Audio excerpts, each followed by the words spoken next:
लेकिन मैं सीधे विश्वास सारंग जी के पास चलता हूं। मध्य प्रदेश के चिकित्सा शिक्षा मंत्री मेरे साथ जुड़ गए हैं।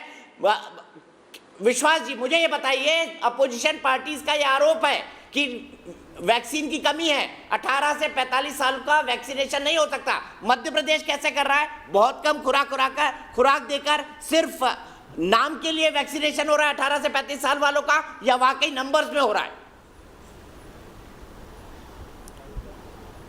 देखिए दीपक जी, वैक्सीनेशन प्रोग्राम को लेकर विपक्ष के वही नेता अब संख्या पर बात कर रहे हैं जो पहले वैक्सीन की गुणवत्ता को लेकर अलग अलग तरह की बातें करते थे। ये विपक्ष के नेता और कांग्रेस के नेता वही हैं जिन्होंने इस देश में वैक्सीन को बदनाम करने की कोशिश की थी।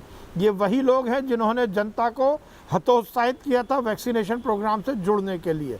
जहाँ तक मध्य प्रदेश की बात है, मैं आपको ये बताना चाहता हूँ कि मध्य प्रदेश में हमने तीनों वर्गों को, सबसे पहले हेल्थ वर्कर को हमने सुचारू रूप से वैक्सीन प्रोग्राम से जोड़ा।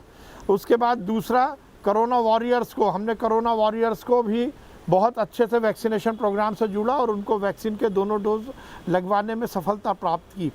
तीसरा वर्ग था 45 साल से ज़्यादा उम्र के लोग, उनको भी हमने वैक्सीनेशन प्रोग्राम से जोड़ा। और अब जो चौथा वर्ग है, जो नरेंद्र मोदी जी ने इस देश के युवाओं को एक बड़ी सौगात दी है, 18 साल से ज़्यादा उम्र के लोगों को वैक्सीन के प्रोग्राम से जोड़ने के लिए हमने अपनी ओर से 45 लाख डोजेस का ऑर्डर किया था, जिसमें से 3 लाख हमें कोवैक्सीन और करीब 9 लाख हमें कोविशील्ड वैक्सीन मिलने वाली है। 5 तारीख से हमने ये प्रोग्राम भी ठीक ढंग से शुरू किया। 5 और 6 तारीख को हमने 106 सेशन में किया, दूसरे दौर में हमने 406 सेशन में किया, 900 और उसके बाद 1408, टोटल मिलाकर 1408 सेशन में हम ये वैक्सीनेशन प्रोग्राम को करने वाले हैं। हमारे यहाँ कहीं कोई दिक्कत नहीं है, हमने सुचारू रूप से काम किया। और दीपक जी, मैं एक बात और कहना चाहता हूँ, देखिए नरेंद्र मोदी जी की सरकार ने और नरेंद्र मोदी जी ने इतनी बड़ी बड़ी बातें कौन कर रहा था मुझे नहीं मालूम। जिस लैंग्वेज का यहाँ पर उपयोग हो रहा था, आप पर और आपके चैनल पर छींटाकशी हो रही थी, मुझे आश्चर्य है कि आप कैसे इस डिस्कशन को लेके जा रहे हैं। मुझे आश्चर्य है, मैं उन महानुभावों को समझ नहीं पाया कौन सामने बैठे थे, क्योंकि मैं यहाँ से देख नहीं सकता हूँ। पर जिस शब्दावली का वो उपयोग कर रहे थे वो गैर जिम्मेदाराना भी थी और दुर्भाग्यपूर्ण भी थी। नरेंद्र मोदी जी ने इस देश में इस महामारी में जिस प्रकार से नेतृत्व किया है, शायद और कोई सरकार नहीं कर सकती थी। चाहे लॉकडाउन लगाना हो, चाहे लॉकडाउन को साइंटिफिक तरीके से विड्रॉ करना हो, चाहे वैक्सीन बनाना हो। और वैक्सीन बनाना जितना चुनौतीपूर्ण था दीपक जी, उससे ज़्यादा चुनौतीपूर्ण 137 करोड़ की आबादी में वैक्सीन लगाना था। और जिस साइंटिफिक तरीके से इस पूरे वैक्सीनेशन प्रोग्राम को डिज़ाइन किया गया, मैं यहाँ पर कहना चाहता हूँ दीपक जी, ये बात को ज़रूर देश में ध्यान रखना है। बातें चल रही हैं कि दूसरी लहर में अपेक्षाकृत बुजुर्गों को दिक्कत नहीं आई, युवा पीढ़ी को आई। मैं ये बात कहना चाहता हूँ, इस देश में सरकार ने किस जागरूकता के साथ काम किया। जब वैक्सीन लगाने की बात आई तो सबसे पहले हेल्थ वर्कर को इससे जोड़ा गया, क्योंकि ये बात मालूम थी कि यदि दूसरी लहर आएगी तो सबसे पहले हेल्थ वर्कर को ही इस दूसरी लहर में सेवा करने का चांस मिलेगा और उनको सेवा करनी पड़ेगी और कोरोना के लिए आगे आकर लड़ाई लड़नी होगी। आप मैं चाहता हूं विश्वास जी, आप मेरे साथ 5 मिनट के लिए और जुड़े। मैं सुरेंद्र सिंह राजपूत जी को स्क्रीन पर लाता हूं।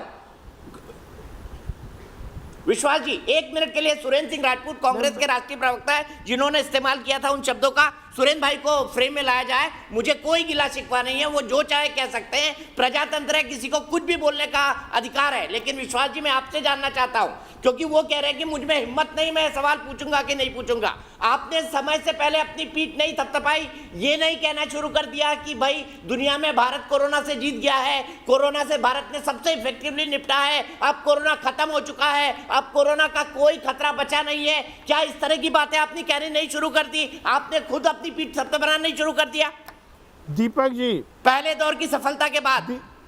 नहीं, आप मतलब कौन? आप मतलब कौन दीपक जी? आप मतलब कौन? आप मतलब कौन? ये देश में सरकार प्रतिनिधित्व करती है 137 करोड़ देशवासियों का। और मैं फिर कहना चाहता हूँ, सरकार की ओर से कभी भी ये नहीं कहा गया कि कोरोना समाप्त हुआ है। हर समय ये कहा गया कि कोरोना के प्रोटोकॉल का ध्यान रखिए, सोशल डिस्टेंसिंग रखिए, मास्क पहनिए। ये कांग्रेस के नेता और कांग्रेस की सरकारों ने के जो मुख्यमंत्री उन्होंने इस देश में अनर्गल फैलाने की कोशिश की। ये राहुल गांधी जिनको इस देश का भूगोल नहीं मालूम, इस देश के उत्तर से दक्षिण और पूरब से पश्चिम तक क्या कुछ होता है इसका ज्ञान नहीं है। वो राहुल गांधी ज्ञान बांट रहे हैं, वो राहुल गांधी ज्ञान बांट रहे हैं। और दूसरी बात यह है, देखिए दीपक जी, मैं इस तरह के बदतमीज लोगों के सामने बात करने का आदी नहीं हूँ। मैं इस तरह के जिनको इस देश की संस्कृति का ज्ञान नहीं है, जिनको इस देश की परंपराओं का ध्यान नहीं है, जिन्हें इस देश में कौन सी शब्दावली उपयोग होती है उसका ज्ञान नहीं है, उनके सामने मैं बात नहीं करना चाहता। याद रखना, ये जिस ढंग की बातें कर रहे हैं, कभी ये इनका फ्रस्ट्रेशन दिख रहा है दीपक जी, ये इनका फ्रस्ट्रेशन दिख रहा है। इस तरह के लोगों के सामने में बात नहीं करना चाहता। जो जिस व्यक्ति को मैं सिर्फ एक बात पूछता हूं, सुरेंद्र राजपूत जी, मैंने अभी तक कांग्रेस के एक नेता को भी वैक्सीन लगवाते नहीं देखा। क्या माननीय राहुल गांधी जी ने वैक्सीन लगवा ली है? देखिए, राहुल जी ने वैक्सीन लगवाई या नहीं लगवाई है मुझे नहीं मालूम, मेरी निजी जानकारी में नहीं है। लेकिन हम लोग फोटो खिंचा करके काम नहीं करते। ये जो मध्य प्रदेश के स्वास्थ्य मंत्री बैठे हैं, इनसे पूछिए कि जो नरेंद्र मोदी का बयान। अरे सर, आप ही लोग कह रहे थे पहले प्रधानमंत्री फोटो खिंचाए फिर दूसरे लोग लगवाएंगे। नहीं, हमने नहीं कहा, हमने कतई नहीं कहा। सच बात ये है, आप ही कह रहे थे पहले प्रधानमंत्री लगवाए फोटो खिंचवाए, तो भाई विपक्ष के नेताओं को भी लगवानी चाहिए ना। दीपक भाई, आपको साधुवाद दूंगा कि भाई लोगों को मोराल बढ़ाने के लिए राहुल गांधी इतने बड़े नेता हैं, उनको वैक्सीन लगवा के फोटो नहीं डलवानी चाहिए। आगे तो सुनिए, मैं उसका ही जवाब दे रहा हूं। मैंने कहा मेरी निजी जानकारी में नहीं है, लेकिन जो नरेंद्र मोदी जी के समर्थक मंत्री बैठे हुए हैं, इनसे नरेंद्र मोदी जी के बयान के बारे में आपने पूछा, इन्होंने जवाब दिया, राहुल गांधी के ऊपर अनर्गल रूप से आ गए। हम तो कहते हैं हमारी जानकारी अगर पूछो तो बोलते हैं इनसे क्यों पूछा। अरे सर, मैं प्रधानमंत्री जी को ले आऊं क्या यहाँ पर बात करने के लिए? बताइए ना।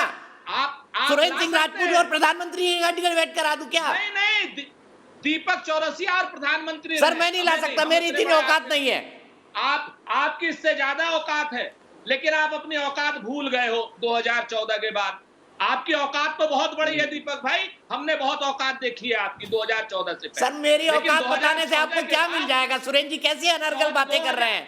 नहीं, मेरी औकात याद दिलाने से आपको क्या हासिल हो जाएगा? कांग्रेस पार्टी को क्या हासिल हो जाएगा बताइए ना। देश को हासिल होगा अगर हनुमान। मुझे बताइए, 100 लोगों को वैक्सीन लग जाएगी मेरी औकात दिखाने से, 50 लोग कोरोना से मुक्त हो जाएंगे मेरी औकात दिखाने से, बता दीजिए। बिल्कुल लगेगी, क्योंकि आप सवाल पूछोगे सरकार से कि 28 आपने अक्टूबर से लेके अब तक वैक्सीन क्यों नहीं खरीदी। गजब बात है। सवाल पूछोगे कि जब विश्वास सारंग जी कुछ बोलना चाहते हैं, अब आपने मेरी औकात बता दी, ठीक है। सुरेंद्र भाई आपने मेरी औकात बता दी, शुक्रिया। और आपकी पार्टी की कितनी औकात है ये जनता बता देगी, मुझे बताने की जरूरत नहीं है, ये जनता बता देगी और बताती रहती है टाइम पर। विश्वास सारंग जी कुछ कहना चाहते हैं? रहती है, पूरी दुनिया बताती रहती है दीपक भाई, आपको भी और हमको भी। आपको भी बताती है, हमको भी बताती है। दीपक जी, चिंता मत कीजिए। दीपक जी, मेरा निवेदन है, पत्रकार रहे। दीपक जी मेरा निवेदन है कि इस तरह से नेशनल चैनल पर किन लोगों को बिठाना चाहिए और कौन सी शब्दावली का उपयोग हो, इसकी जरूर आचार संहिता आपको और आपके सर, कांग्रेस के राष्ट्रीय प्रवक्ता है ना, ये दुनिया की सबसे पुरानी पार्टी के राष्ट्रीय प्रवक्ता, मैं क्या बोलूं इनको? आश्चर्य है कि अरे आप हाँ, समझ में आ रहा है, जैसा नेता वैसा राष्ट्रीय प्रवक्ता। सर, नवाबों के शहर लखनऊ जाते हैं सुरेंद्र सिंह राजपूत जी, जिस आदमी को पहले आपका कल्चर है, बात करने का नवाबों के शहर से आते हैं, जिस आदमी का कल्चर, अरे ये इटली वाले हैं, ये इटली की संस्कृति को इस देश में लागू करते हैं, इनकी शब्दावली दिख रही है। ये जिस ढंग की बात कर रहे हैं, मैं इस ढंग की बात करने का आदी नहीं हूँ। मैं सभ्य परिवार का हूँ और सभ्यता मेरी सबसे बड़ी पूंजी है। इस तरह की बिलो द बेल्ट बात जो करता है उससे मैं बात करने का आदी नहीं हूँ। तो कभी दीपक जी, मैं निवेदन करूंगा इस तरह के लोगों को आपके चैनल पर बुलाकर